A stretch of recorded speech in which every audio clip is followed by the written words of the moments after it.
Ahoy everyone, Tightrope here. In this video we're taking a look at the balance changes to the Axis factions and the 1.60 patch for Company of Heroes 3. The 2.5 ton truck, which you get if you call in the Cannone, if you build the 88, tows those weapons around, that can now be upgraded to medics for 50 munitions, which I think is really nice because especially with the Cannone, you know, you typically just put it somewhere and then you left it there, and then the truck was kind of a liability going forwards after that point. But now you can upgrade to medics. Now it can get a lot more utility. And on top of this, you know, it makes sense, more continuity, because Brits with their 17 pounder, they can upgrade that CMP truck to medics. So why can't Afrika Korps? And now they can.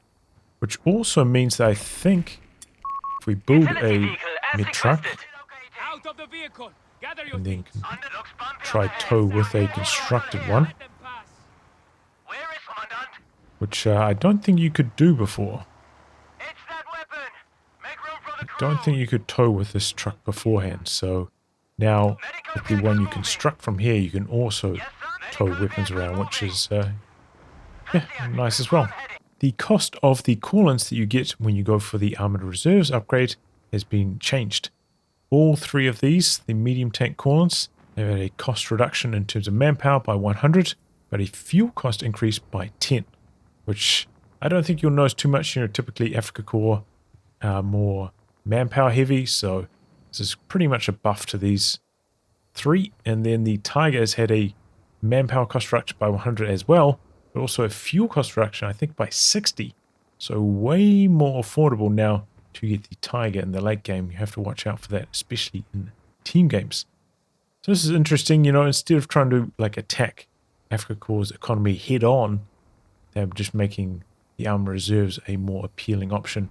Maybe they intend for this to be your late game. Speaking of the Tiger, it has had a frontal armor increase up to 380 now. So not quite as much as the Black Prince, but the Tiger in terms of dimensions, you know, it's broader on the front, shorter on the sides. So proportionally, I imagine quite a lot more shots will be hitting it on the front. So you will be taking advantage of that more often than you were on the Black Prince. On top of this, the Tiger has much better AoE. So it's way better at dealing with infantry as well than the Black Princes, at least. So it's worth speaking about. I didn't really have too much of a problem with the Tiger's frontal armor myself. I felt like the main issue with the Tiger was how easy it was to flank with the Hellcats with their speed boost. And now the Hellcat speed boost is being locked behind the Mechanized Support Center, so it's going to be a lot less common. So I am a little bit worried that this is going to push the Tiger over the edge in terms of yeah, balance. But we'll try it out, same kind of test that we did before against 3 USF anti-tank guns now. See how well the Tiger does with its frontal armor buff against 3 ATs. Got the machine gun upgrade on this as well, which you probably will in the game. So yeah, the Tiger can do the full 240 damage per shot. Oops. Which means that even like if you're in heavy cover with the gun shield, it can like one-shot stuff. Whereas the Black Prince can only do 120 damage per shot to infantry. So yeah, I'm a little bit more worried about the Tiger than I was with the Black Prince. I think the Tiger got some really good hits here, for sure. But wow. I think this could easily go the other way, and 3 AT guns could win. But as I said, the Tiger's AoE is way better than the Black Prince's. If it gets like a lucky scatter shot, it can just nuke stuff. Assault Grenadiers have had their starting health nerfed by 10, but you gain that health back once they hit Vet 2. Personally, I didn't have too much of a problem with how strong Assault Grenadiers were before this. I felt like they were only really overperforming because Panzerjagers were shutting down light vehicle play so hard against them. And I felt like that's why they were so good. You know, we've had Assault Grenadiers with their previous performance for, you know, like the whole year before this, basically. And all of a sudden they became a major problem when Panzerjagers became a problem, you know. So, I don't know, maybe I'm off base with that one, but I don't really have too much of an issue with their previous health value. But besides that point, they also had their V1 ability changed to Tactical Assault. Now it gives a 33% speed reduction instead of a 20%. So let's see how that goes. We'll activate Tactical Assault. Run these forwards. So yeah, this will make a little bit worse at chasing down squads on retreat, I think is the main difference here. You'll be able to run away from you more effectively when retreating. I'm not sure, does this affect their retreats as well? No, it doesn't look like it. It looks like it gets cancelled when they retreat, which is different to Pour On 'em, right? I think the speed debuff from Rifleman's Pour On, Fire Superiority, whatever it's called, slows them down in their retreat, but it doesn't seem to be the case with the Assault Grenadiers. And I think that this ability also has no cooldown at the moment for Assault Grenadiers, so you can just spam it non-stop, because I think a lot of other abilities in this vein also have some kind of cooldown. But yeah, I will say as well, this patch you have to remember that machine guns got buffed, and I know that Assault Greens have a smoke grenade, but I think it's got like a 3-minute cooldown, so you can't use it that often.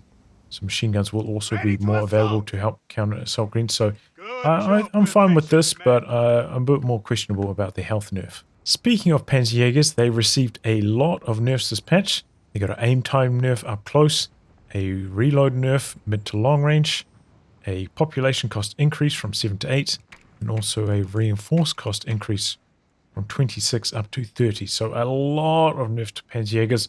On top of that, with all the detection units that are available in the game now, the camouflage is going to be worse as well. So yeah, a lot of nerfs here for Panzerjagers. Probably, I'm pretty much on board with most of them, but maybe the reinforced cost nerf is a bit too steep. Bersaglieri have had a cost reduction by 20 manpower, and also the LMG is now 10 munitions cheaper. Pretty safe buff here. The Panzer III has had its hull machine gun buff, that's this one here on the front. Its firing cone has been slightly increased, and also its tracking speed, that's basically how fast it can go from one end to the other, has also been improved. They say this brings it more in line with other vehicles, so it's fine. Shout out the Panzer III, when switching from target to target, or even like as you're chasing a unit down and you're slightly moving around a little bit with the Panzer III, just keeping the machine gun on target. The final tech structure for Afrika Korps, Panzeramee Kommand, has come down in cost by quite a lot, 100 manpower less and 20 fuel less. Now if this was 6 months ago, I would have said absolutely good buff. But at this stage, a lot of these units inside this tech structure have been buffed in the last couple of patches, on top of reserves coming down in cost in the last couple of patches, and all the units inside of that also kind of getting cost reductions. So I'm not as confident that this is a good buff at this stage. Maybe I could see the manpower cost reduction, but the fuel cost on top of that is interesting.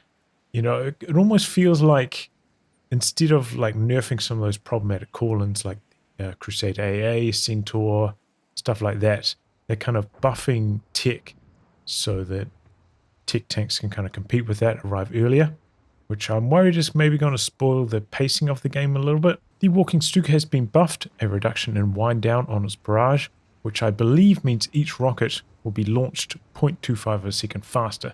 So we're going to try it out here against a 17 pounder. It's about 100 range away. See how it goes, and with the truck there as well. I did try and set this up twice, and each time one man ran like 20 range away from the rest of the crew, so we're not going to hit this guy. We're just going to have to live with that. So you can notice, yeah, I can feel that actually already.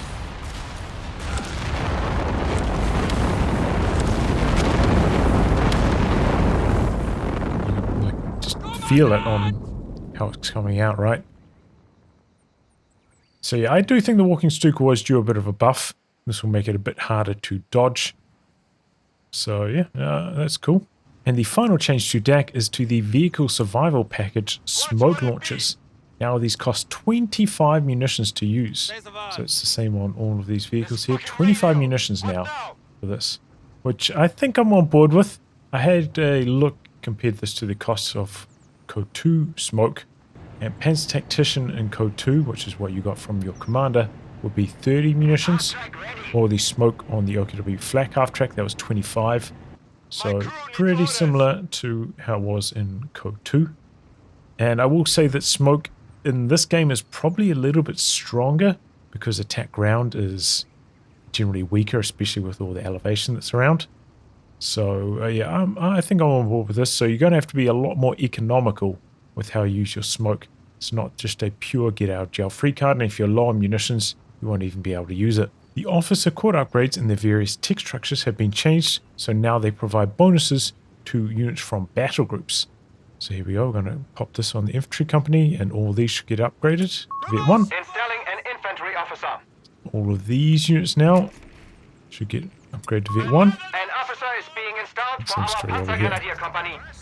So yeah, I think this is a sensible decision, giving Vet 1 to battle group units as well. Because I think not a huge amount of people are going for these, because often by the time you can kind of afford to go for this upgrade, your units will already be Vet 1, so part of the reason for getting it has already been lost at that stage. But yeah, extending it to battle groups, a good idea, nice. The Panzer IV has been buffed, reduced in manpower cost by 20, that's probably alright, but it also got an improvement to its reload time, half a second knocked off there. And I feel like this has maybe been done to help it keep pace with the Grunt, with the Grunt's big buffs they got at the other patch, because it was falling a bit behind in that matchup. But maybe the Grunt should have been getting nerfed. The Panzer IV should have stayed where it is, because yeah, I thought the Panzer IV was okay how it was previous to this. A lot of its other competitions been nerfed. You know, the Hellcat got nerfed. We saw in my test the other day Panzer IV beating the Hellcat in the head-to-head. The Matilda got an armor nerf slightly. Crusader got nerfed a couple patches ago as well. So yeah, I'm not too sure about that reload buff. Stosstruppen have been buffed. They've had a cost reduction by 40 manpower and 1 population. This is probably fine. Don't think Stosstruppen have been overwhelmingly powerful up until this point.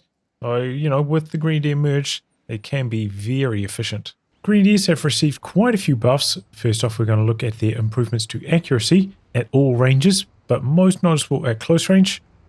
So the blue line is the new 1.6, red is old. Here we are on co3stats.com. And you can see pretty good. Up close 15.7 from 13.4, so you know, about 20-ish%, a bit under 20. Long range not as noticeable, not much there. Tiny improvement. But yeah, you're definitely going to feel that, quite a lot more DPS on them. Grenadiers also received a larger accuracy bonus at Vet 2. And their Vet 1 ability, the Medkit, can now do area healing. So we'll see how this goes. Do we see the area there flash up for a second? Looks like it's pretty close range. Jaeger, stay alert. Halt! We await new orders. Oh, healing over here. Jaeger, on the hunt! We're moving. Nice and quiet. Interesting. Okay, maybe about there. What's that, like 12-ish range? Seems to be on their healing. Alright, so yeah, about a 10 to 12 range AoE heal on them now. It's going to increase the utility of Grenadiers massively. So now if you come up to like a one-man machine gun or something like that, you'll be able to both heal it and merge into it. Grenadier's utility going through the roof here with this change. I have already talked about the Grenadier Panzerfaust range buff that they get at Vet 1 and Vet 3. And yeah, it looks like, you know, from what we've seen so far of the gameplay, it is too much. Maybe they could drop it down to like 3 range per level instead of 5. That would maybe be a bit more sensible. But some people have also been saying that snares seem to be going off more consistently now. Maybe more like Company of Heroes 2, where if the vehicle drives out of range, they're still going off. So let's try this out here. And activate a Faust on a Humbert max range. Might have been a little bit late for this here. I'm going to try hit reverse. Yeah, might have been a bit too late. As soon as we see it start to go, I'm going to tick to pause. And then hit reverse on this.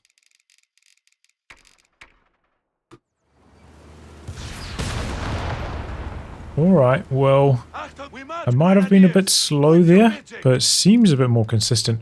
Previous to this, you know, the projectile didn't have to be in the air for it to count. Like once the guy was pretty much like fully crouched down, Panzerfaust would still go off. If the projectile didn't have to be airborne for it to work. Now we're going to try this with commandos.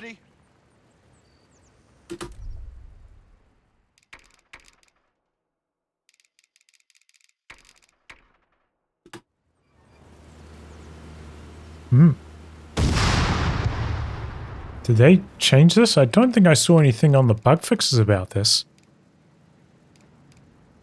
Can you cancel Fausts at all now with, or cancel snares by driving away? Oh, look at that. No way that would have gone off last time. No way. Did that? I don't think I saw anything about in the patch notes.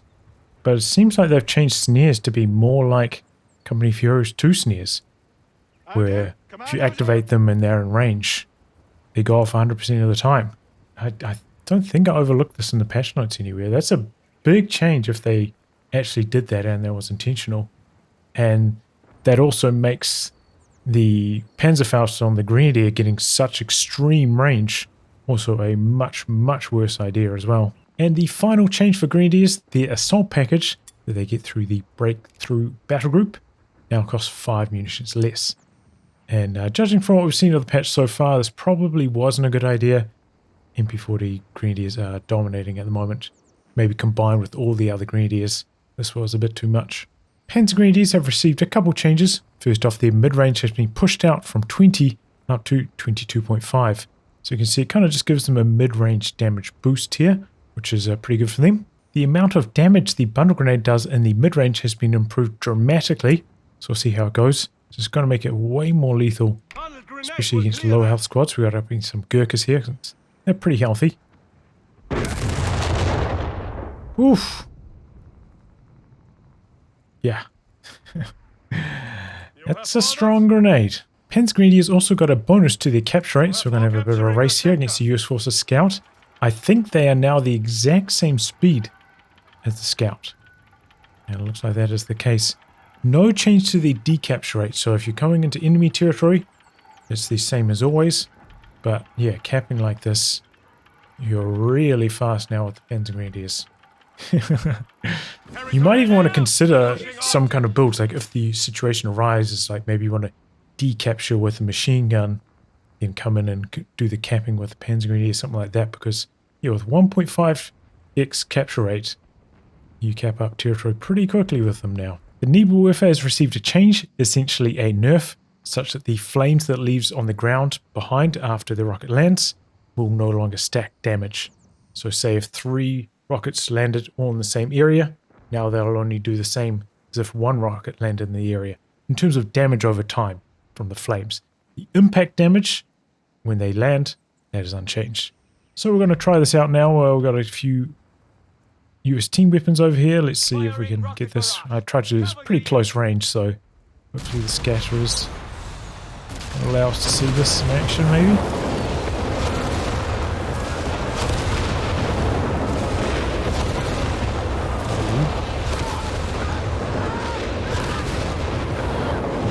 Hard to tell. But maybe this could explain why sometimes the Nebelwerfer felt quite lackluster and sometimes it felt like completely bonkers. I will say that I don't think I've seen anybody use the white phosphorus on this in the last like 6 months or so, so maybe this could also do with the looking at. The Stug has received a couple changes. First off, it's had a reload buff, half a second faster now, and we already saw in my previous video in the head-to-head against the Hellcat, it wins now, so it's a pretty big deal. It's also had a long range penetration buff, but in return it's had its AoE nerfed a little bit, so it's worse against infantry. It's had its damage cap against infantry reduced to 2 as well. And those AoE nerfs and damage caps do not affect the point blank blast, so this is unaffected by the AoE nerfs and whatnot to the Stug in this patch. So we're going to try it out now. The Stug, we've already seen it beat the Hellcat. We're going to try it against the Sherman and the Bulldozer Sherman at pretty long range, see how it goes.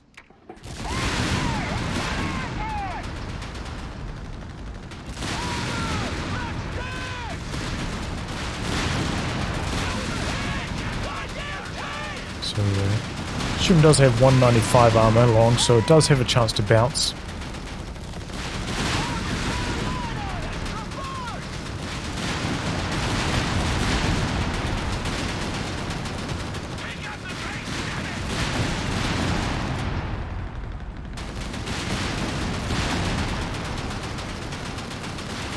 Stug definitely having quite a bit more trouble with the bulldozers, which do have significantly more frontal armor and more health as well. So in this head-to-head, the bulldozers maybe even slightly better than the regular Sherman. We have lost a unit. So that's interesting. We weren't quite at absolute max range. I think it's 40. Only 35 for the bulldozer. I tried to put the bulldozer at roughly 35 to get the full experience there. But yeah, Stug looking pretty good in the straight-ahead vehicle matchups. The scope rifles that the Jaegers get when they go for the recon package has been buffed in the mid and long range. But as you can see, if we add up the squad as a whole, this is a very, very minor DPS improvement. The Whirlwind has been nerfed. Its damage cap has been reduced from 3 models down to 2 now. The Whirlwind doesn't have like a huge AoE to start off with, so this would mainly affect it against squads that were clumped up, or if they were in like bunched up, maybe going through a choke point or something like that, enemy. So we'll see how we go here against this clumped up section on the wrong side of cover.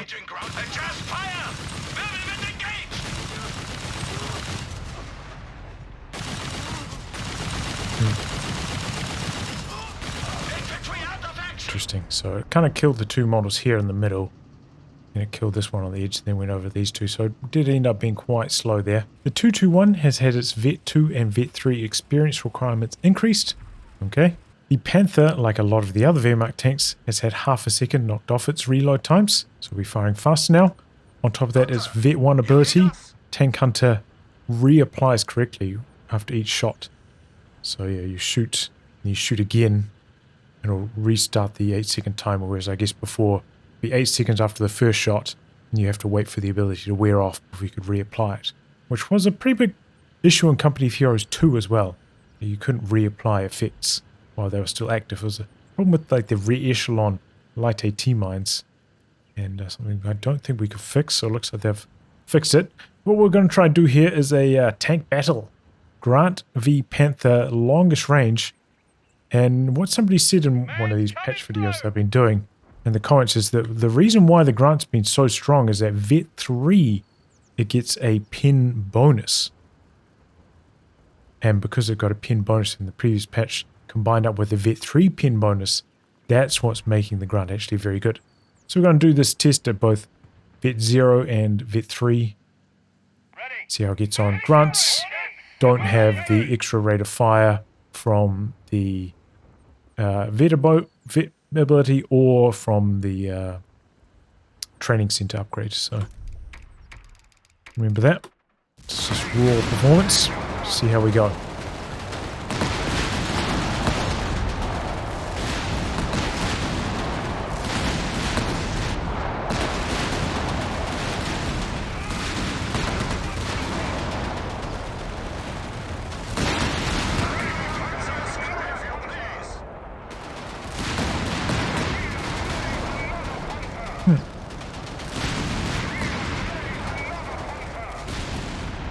Well, the Panthers won every single one of the fights, and not really a significant difference between them in terms of health. So yeah, I will say that the Panther, you know, is pretty narrow on the front, kind of similar to the back print, so you would imagine quite a few shots and just like out in the open combat will end up hitting them on the side, so they will take significantly more damage. This is like kind of like a best case scenario as well, because of course the Grants can pop that rate of fire boost on top of this, but interesting to see nonetheless. Pioneers have got a capture rate bonus, going from 1.25 to 1.33, so not a big deal. But I will say at this stage that Wehrmacht have so many units with a capture rate buff. You got the Kettenkrad, Grenadiers in the previous patch, Pioneers now, Panzergrenadiers this patch, Jaegers if they go for the recon package, and probably more than that as well. So that is a huge number of units with a capture rate bonus, giving Wehrmacht like a crazy amount of capping utility. The breakthrough ability in the breakthrough Battlegroup has been buffed. They doubled its duration, so this gives you plus 100% to capture and decapture rate. So we'll see how we go here next this strategic point. So I think naturally decaptures take about 5 seconds shorter than captures. So with this buff and with the Grenadiers, what is it, 1.25 capture rate I think it is. They got that in previous patch, I think.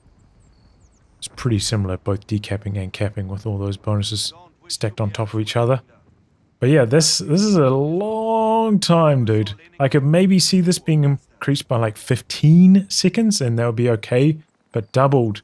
It's going to be extremely hard to keep up with this. The Mechanized Assault group in the Breakthrough Battle Group has had its command point cost reduced by 1, going from 3 to 2. So if you rush it, you can get it after just 3 command points, which is actually really early. I've been playing quite a lot with Mechanized and going for the Stug D call-in recently with Stos. And at 4 command points, which is what you can get it here, they feel good. So at 3 command points, that's going to feel even better. Admittedly, this comes with the half track. Maybe that's not quite as useful at that timing. But you know, the Stummel's alright. Or if you've already gone for like the officer quarters training, get this straight Vet 1, start planting Regal mines with it. That could be really nice as well. So watch out for this. Could be a new tactic. Coastal reserves have received 2 nerfs. The amount of experience required to vet them up has been increased right across the board, pretty much bringing them in line with other mainlines. You can see 800 here for the coastals now, 800 for the Grenadiers, and also their build time bonus used to be 50%, now it's only 25%, so they won't be able to just spit out mines like crazy anymore. And same story with sandbags, not quite as impressive. So I have to say that, you know, with all the buffs made to Grenadiers, that does make coastals look quite a lot less appealing now after this change. Also in the Italian coastal battle group, the Designate defensive line ability has been nerfed. Quite a controversial ability, definitely overperforming.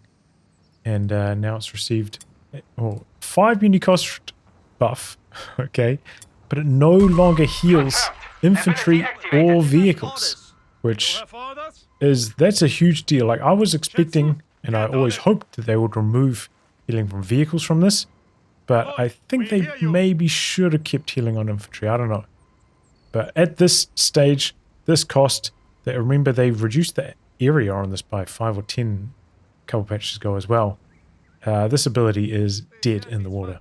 Similar to the change that we saw for Afrika Corps, the smoke that you gain access to through the raid package in the Mechanized Battle Group for Wehrmacht now costs 25 munitions per activation. So it's probably fair enough. And now I'm going to cover what I felt were a few of the most notable bug fixes, starting out with the DAC Armory Veteran Squad Leaders. Apparently this was not applying to reinforced models. So that's a big deal. Like I imagine the vet gain would still be tied in there somehow. They'll probably be at squad level, but probably meant that all reinforced models were not getting 10% damage juiced on incoming damage. So that's actually like a really big deal that would hurt the feel of like scaling up in the late game with DAC.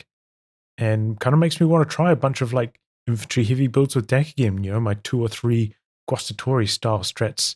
See if they work better now after this change. On top of that, they mentioned that this was also applying to models and team weapons. So maybe your team weapons will feel a bit more fragile now. They also listed in the bug fixes section that now you can build stuff in shallow water, which I don't think is really a bug fix. It's more of like a mechanic change, right? So okay, we're here on that day 101 map. There's water through the middle, and I can plant mines in the water. On top of this, I can build like bunkers in the water. I don't think this is a good idea. I think they should revert this change. Because not only is it feels kind of silly to me, but maybe that's also kind of like a fun mechanic, right? If I don't have a minesweeper and I want to like drive through an area and be worry-free about mines, I could try stick to the water and then I'll be safe. Because yeah, building like this in the water, that's kind of silly. I don't think they should do this. I think they should revert that change. As always, a huge thank you goes out to my Patreon backers, and rumor has it they have better RNG than non-Patreon backers.